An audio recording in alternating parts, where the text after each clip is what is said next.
poverty is seen as a widespread problem. 80% of the world lives in some degree of poverty. We are told to give to the poor, as if that will fix the problem. But it doesn't. The more we give, the worse it gets. Of all those starving children in Africa, has the problem ever gone away?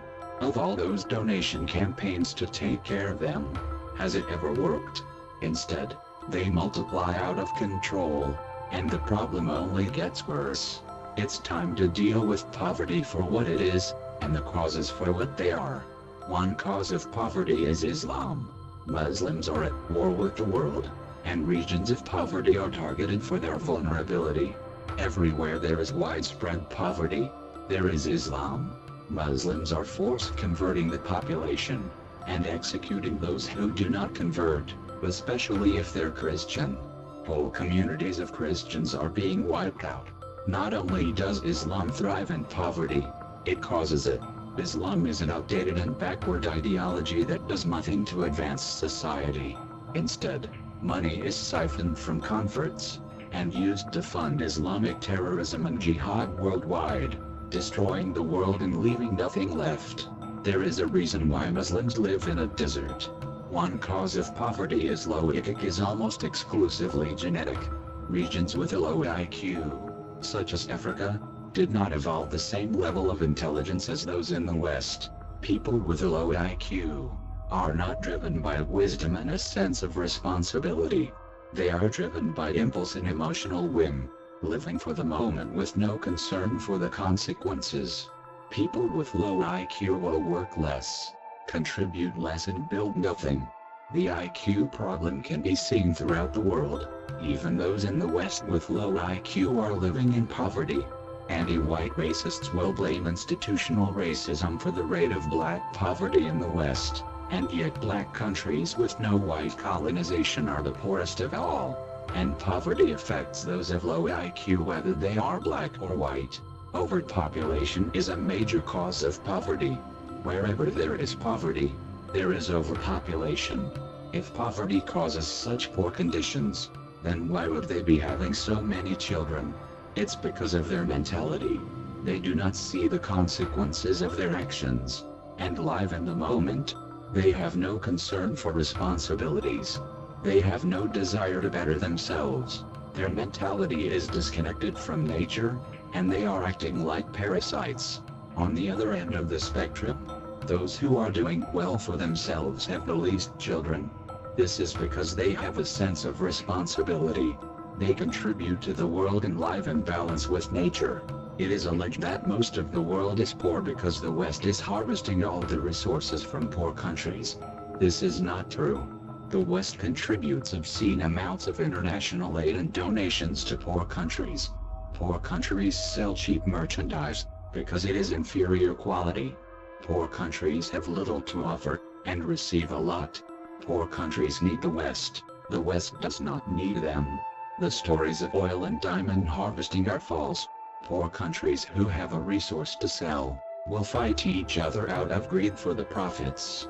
The more money they get, the more they use that money to wage war against each other. The West does not need the resources. Those who say the West is milking poor countries for resources are liars who are trying to exploit the West for even more resources. They use a false guilt trip on people in the West, because it works and it gets them more money. We are told that poverty is caused by the rich hoarding wealth.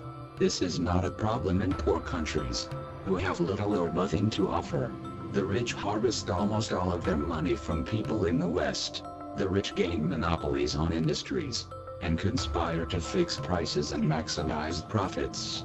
People in the West pay far more for goods and services than poor countries.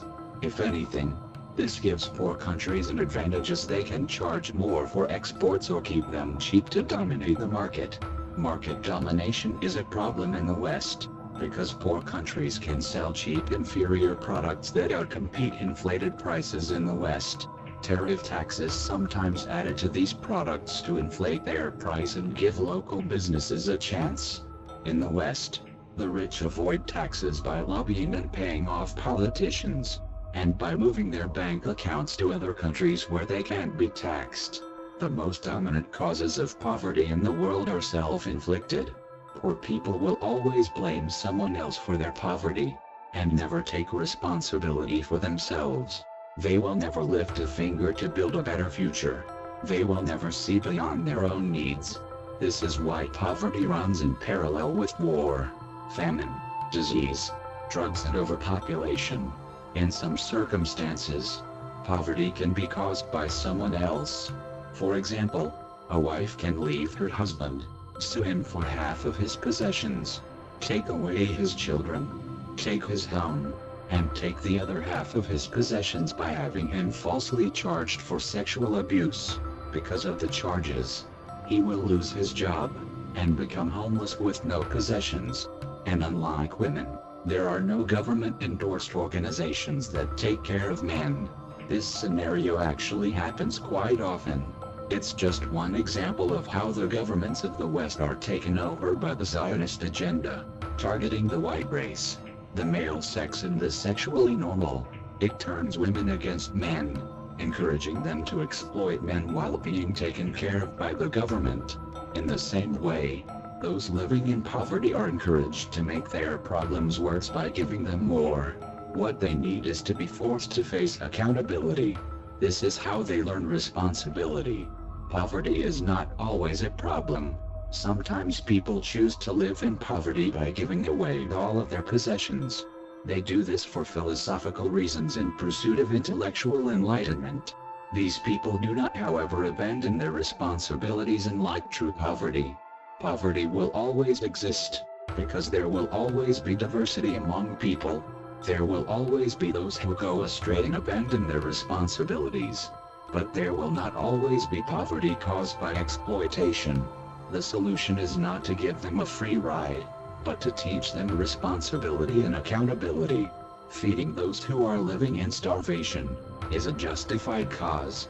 To a degree, it gives them a better chance of being intellectually capable of taking responsibility for themselves.